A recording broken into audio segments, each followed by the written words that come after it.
ನಮಸ್ಕಾರ ಸ್ನೇಹಿತರೆ, ಎಲ್ಲರಿಗೂ ಲೋಕಸಂಚಾರಿ ಯೂಟ್ಯೂಬ್ ಚಾನಲ್ಗೆ ಸ್ವಾಗತ.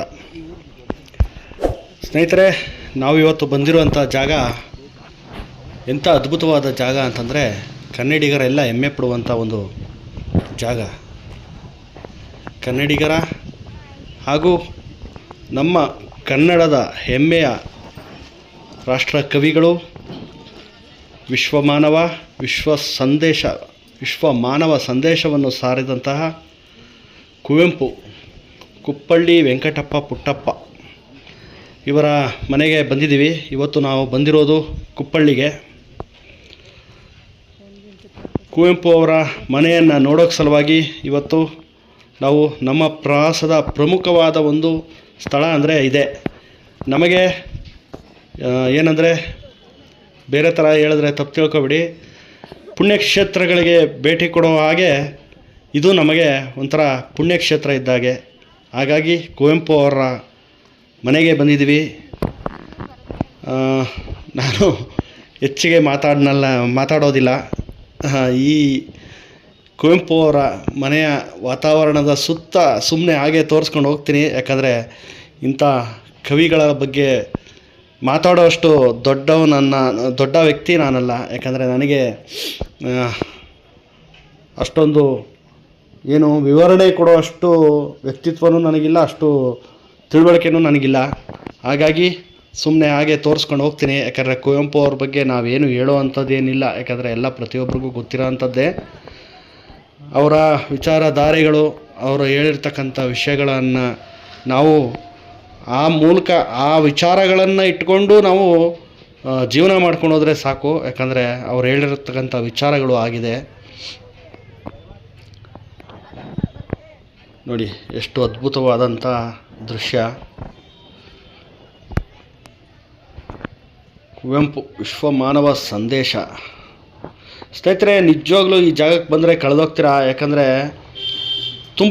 ತುಂಬ ಸುಂದರವಾದ ಜಾಗ. ನೋಡಿ, ಸುತ್ತ ಪರಿಸರ ಹಚ್ಚ ಹಸಿರು, ಏನಂದರೆ ಒಂಥರ ಕಾಡಿನ ವಾತಾವರಣ, ಹಸಿರಾದ ಪ್ರದೇಶ, ಮಧ್ಯದಲ್ಲಿ ಒಂಟಿ ಮನೆ, ಸುತ್ತಮುತ್ತ ಎಲ್ಲಿ ನೋಡಿದರೂ ಹಚ್ಚ ಹಸಿರು, ಪಕ್ಷಿಗಳ ಶಬ್ದ, ಈ ಥರ ಎಲ್ಲಿ ನೋಡಿದ್ರೂ ಹಚ್ಚ ಹಸಿರು. ಏನಂದರೆ ಅವ್ರಿಗೆ ಈ ಸುತ್ತಮುತ್ತ ಪರಿಸರನೇ ಅವರು ಕವಿತೆಗಳನ್ನು ಬರೆಯೋಕ್ಕೆ, ಅವರು ಕವಿಗಳಾಗೋಕ್ಕೆ ಇವ್ರ ಮನೆ ಹಾಗೂ ಇವ್ರ ಮನೆ ಇರೋ ಸುತ್ತಮುತ್ತ ಜಾಗನೇ ಅವರಿಗೆ ಸ್ಫೂರ್ತಿಯಾಗಿ ಇಷ್ಟು ಒಂದು ದೊಡ್ಡ ಮಟ್ಟಕ್ಕೆ ಕವಿಗಳಾಗಿ ಬೆಳೆಯೋದಕ್ಕೆ ಒಂದು ಅವಕಾಶ ಇತ್ತೇನೋ ಅಂತ ನನ್ನ ಅಭಿಪ್ರಾಯ. ಯಾಕಂದರೆ ಆ ಥರ ಇದೆ ವಾತಾವರಣ. ಎಲ್ಲಿ ನೋಡಿದರೂ ಹಚ್ಚ ಹಸಿರು, ಸುತ್ತಮುತ್ತ ಮನೆ, ಎಲ್ಲ ಕಡೆ ಹಚ್ಚ ಹಸಿರು, ದೊಡ್ಡದಾದ ಮನೆ, ತೊಟ್ಟಿ ಮನೆ, ಅದ್ಭುತವಾದ ಮನೆ. ಏನಂದರೆ ಮನೆ ಒಳಗಡೆಗೆ ವಿಡಿಯೋ ಮಾಡೋವಾಗಿಲ್ಲ, ಮನೆ ಒಳಗಡೆ ವಿಡಿಯೋ ಹಾಗೂ ಫೋಟೋಗಳನ್ನು ತೆಗೋವಾಗಿಲ್ಲ. ಹಾಗಾಗಿ ನಾನು ಮನೆಯ ಹೊರಗಡೆನೇ ಫೋಟೋಗಳನ್ನು ವಿಡಿಯೋಗಳನ್ನು ಮಾಡ್ತಾಯಿದ್ದೀನಿ. ಮನೆ ಒಳಗಡೆ ಕುವೆಂಪು ಅವರು ಉಪಯೋಗಿಸಿದಂಥ ವಸ್ತುಗಳಾಗಿರ್ಬೋದು, ಮತ್ತು ಅವರ ಮನೆಯಲ್ಲಿ ಉಪಯೋಗಿಸ್ತಿದ್ದಂಥ ಪಾತ್ರೆ, ಪಗಡೆ, ಮಗದೊಂದು ಎಲ್ಲ ಮನೆ ಒಳಗಡೆನ ಪ್ರದರ್ಶನಕ್ಕೆ ಇಟ್ಟಿದ್ದಾರೆ. ನಾವು ಅದನ್ನು ಹಾಗೆ ಒಳಗಡೆ ಹೋಗಿ ನೋಡ್ಕೊಂಡು ಬರ್ತೀವಿ. ವಿಡಿಯೋ ಮೂಲಕ ಅದನ್ನು ತೋರ್ಸೋಕ್ಕಾಗಲ್ಲ. ಯಾಕಂದರೆ ಪ್ರತಿಯೊಬ್ಬರು ಬಂದು ನೇರವಾಗಿ ಇದನ್ನು ನೋಡಿದ್ರೆ ನಿಜವೂ ಅದ್ಭುತ, ಖುಷಿಯಾಗುತ್ತೆ. ಯಾಕಂದರೆ ಆವಾಗಿನ ಕಾಲದಲ್ಲಿ ಉಪಯೋಗಿಸ್ತದಂಥ ಪ್ರತಿಯೊಂದು ವಸ್ತುಗಳು ಸಹ ಮನೆ ಒಳಗಡೆ ಇದೆ. ಇವಾಗಿನ ಮಕ್ಕಳಿಗೆ ನಿಜವಾಗ್ಲೂ ಇದು ತುಂಬ ಅವಶ್ಯಕ. ನೋಡಿ, ಒಳಗಡೆಗೆ ಒಬ್ಬರಿಗೆ 20 ರೂಪಾಯಿ ಒಂದು ಟಿಕೆಟ್ ಮಾಡಿದ್ದಾರೆ. ಮಕ್ಕಳುಗಳು ಮತ್ತು ಇಂದಿನ ಪೀಳಿಗೆಗೆ ಇಲ್ಲಿ ಕರ್ಕೊಂಡು ಬಂದರೆ ಏನಂದರೆ, ಇಂದಿನ ಕಾಲದಲ್ಲಿ ಯಾವ ರೀತಿ ಏನಂದರೆ, ಇವತ್ತು ಪ್ರತಿಯೊಂದನ್ನು ಎಲೆಕ್ಟ್ರಾನಿಕ್ಕು ವಸ್ತುಗಳನ್ನೇ ಉಪಯೋಗಿಸ್ತಾ ಇದ್ದೀವಿ. ಮಿಕ್ಸಿ, ಗ್ರೈಂಡರು, ಅದು ಇದು ಅಂತಂತ ಪ್ರತಿಯೊಂದೂ ಎಲೆಕ್ಟ್ರಾನಿಕ್ ವಸ್ತುಗಳೇ ಆಗ್ಬಿಟ್ಟಿದೆ. ಹಾಗಾಗಿ ಹಳೆಯ ಕಾಲದ ವಸ್ತುಗಳು ಅವರು ಹೇಗೆ ಉಪಯೋಗಿಸ್ತಿದ್ರು, ಆಮೇಲೆ ಯಾವ್ಯಾವ ಥರ ವಸ್ತುಗಳಿತ್ತು, ಮರ ಹಾಗೂ ಕಲ್ಲು, ಈ ಥರ ವಸ್ತುಗಳನ್ನೇ ಉಪಯೋಗಿಸ್ಕೊಂಡು ಅಡುಗೆ ಮಾಡೋದ್ರಿಂದ ಹಿಡಿದು ಪ್ರತಿಯೊಂದು ಕೆಲಸಕ್ಕೂ ಮರ ಮತ್ತು ಕಲ್ಲು, ಮಣ್ಣು ಇವುಗಳಲ್ಲೇ ಮಾಡ್ತಾಯಿದ್ರು. ಇದು ಮನೆಯ ಹೊರಗಡೆ ಇರುವಂಥ ಇನ್ನೊಂದು ಕೊಠಡಿ. ಇಲ್ಲಿ ಒಂದಷ್ಟು ವಸ್ತುಗಳು, ವ್ಯವಸಾಯಕ್ಕೆ ಬೇಕಾದಂಥ ವಸ್ತುಗಳು, ಇವನ್ನೆಲ್ಲ ಇಲ್ಲಿ ಇಟ್ಟಿದ್ದಾರೆ. ಇದನ್ನು ಒಂದಷ್ಟು ಪ್ರದರ್ಶನಕ್ಕೆ ಇಟ್ಟಿರೋದ್ರಿಂದ ಇದನ್ನಾದರೂ ನೋಡ್ಬೋದಲ್ಲ ಅಂತ ಅಂದ್ಬಿಟ್ಟು ಇಲ್ಲಿಗೆ ಬಂದು ನೋಡಿ. ಇಲ್ಲೆಲ್ಲ ವ್ಯವಸಾಯಕ್ಕೆ ಬೇಕಾದಂಥ ವಸ್ತುಗಳು ಮತ್ತು ಏನು ಬೆಳೆದಂಥ ಬೆಳೆಗಳನ್ನು ಇಡೋದಕ್ಕೆ ಅದಕ್ಕೆಲ್ಲ ಒಂದು ಏನೇನು ವ್ಯವಸ್ಥೆಗಳಿತ್ತು ಅನ್ನೋದನ್ನೆಲ್ಲ ಇಲ್ಲಿ ನೋಡಿ ಇಟ್ಟಿದ್ದಾರೆ. ಇದನ್ನೆಲ್ಲ ಪ್ರದರ್ಶನಕ್ಕೆ ಇಟ್ಟಿದ್ದಾರೆ ನೋಡಿ. ಪ್ರತಿಯೊಂದು ಸಹ ಬರೀ ಮರದ್ದೇ. ಎಷ್ಟು ಅದ್ಭುತ ಅಲ್ವಾ ನೋಡಿ.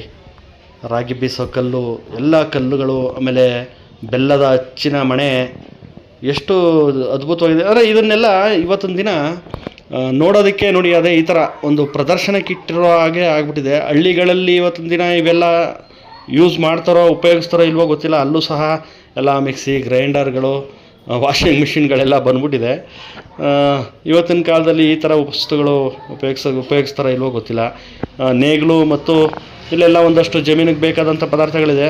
ಈಗ ಜಮೀನುಗಳಲ್ಲೂ ಸಹ ಎಲ್ಲ ನೇಗಿಲು ಇಟ್ಕೊಂಡು ಕೆಲಸ ಮಾಡೋರು ತುಂಬ ಕಡಿಮೆ ಆಗಿಬಿಟ್ಟಿದೆ. ಎಲ್ಲ ಟ್ರ್ಯಾಕ್ಟರು ಮತ್ತು ಅಲ್ಲಿಗೂ ಸಹ ಮಿಷನ್ಗಳು ಬಂದ್ಬಿಟ್ಟಿದೆ ನೋಡಿ. ಇದೆಲ್ಲ ನ್ಯಾಚುರಲ್ಲಾಗಿ ಆವತ್ತಿನ ದಿನ ಉಪಯೋಗಿಸ್ತಿದ್ದಂಥ ಪದಾರ್ಥಗಳು. ಇದನ್ನು ನೇರವಾಗಿ ಕಣ್ಣಾರೆ ನೋಡೋದಕ್ಕೆ ಖುಷಿಯಾಗುತ್ತೆ. ಇನ್ನೊಂದು, ನಮ್ಮ ಕವಿಗಳ ಮನೆಯಲ್ಲಿ ಇವೆಲ್ಲ ಇರೋದು, ಇದನ್ನು ನೋಡೋಕ್ಕೆ ಇನ್ನೊಂದಷ್ಟು ಖುಷಿಯಾಗುತ್ತೆ. ಮಕ್ಕಳಿಗೆ ಕವಿಗಳ ಪರಿಚಯ ಹಾಗೂ ಅವ್ರ ಮನೆ ಆವಾಗ ಸುತ್ತಮುತ್ತ ಹೇಗಿತ್ತು, ಅವರ ಮನೆ ಒಳಗಡೆ ಹೇಗಿತ್ತು ಅನ್ನೋದನ್ನೆಲ್ಲ ಮಕ್ಕಳುಗಳಿಗೆ ಪರಿಚಯ ಮಾಡಿಕೊಟ್ರೆ ಇನ್ನೂ ಒಂದು ಖುಷಿಯಾಗುತ್ತೆ. ಸ್ನೇಹಿತರೆ ನೋಡಿ, ದೂರದಿಂದ ಕುವೆಂಪು ಅವರ ಮನೆ ಎಷ್ಟು ಅದ್ಭುತವಾಗಿ ಕಾಣಿಸ್ತಾ ಇದೆ. ನಾವು ತುಂಬ ಹೊತ್ತು ಇಲ್ಲಿ ಕಾಲ ಕಳೆದು ತುಂಬ ಖುಷಿಯಾಯಿತು. ಎಲ್ಲರೂ ಸಹ ಒಂದಷ್ಟು ಫೋಟೋಗಳನ್ನು ಹೊಡೆಸ್ಕೊಂಡು ಮತ್ತು ವಿಡಿಯೋ ಮೂಲಕ ಒಂದಷ್ಟು ವಿಡಿಯೋಗಳನ್ನು ಮಾಡಿದೆ. ಈಗ ನಾವು ತುಂಬ ಹೊತ್ತು ಇಲ್ಲೇ ಕಾಲ ಕಳೆದು, ಯಾಕಂದರೆ ಇಲ್ಲಿಂದ ಹೋಗೋಕ್ಕೆ ಮನಸ್ಸೇ ಆಗ್ತಾ ಇರಲಿಲ್ಲ.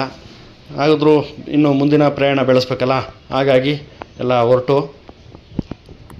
ಸ್ನೇಹಿತರೆ, ಈ ವಿಡಿಯೋ ನಿಮಗೆ ಇಷ್ಟ ಆಗಿದರೆ ಲೈಕ್ ಮಾಡಿ, ಶೇರ್ ಮಾಡಿ, ಕಮೆಂಟ್ ಮಾಡಿ. ನಮ್ಮ ಚಾನಲ್ ಯಾರು ಸಬ್ಸ್ಕ್ರೈಬ್ ಆಗಿಲ್ಲ ದಯವಿಟ್ಟು ಸಬ್ಸ್ಕ್ರೈಬ್ ಆಗಿ. ಧನ್ಯವಾದಗಳು.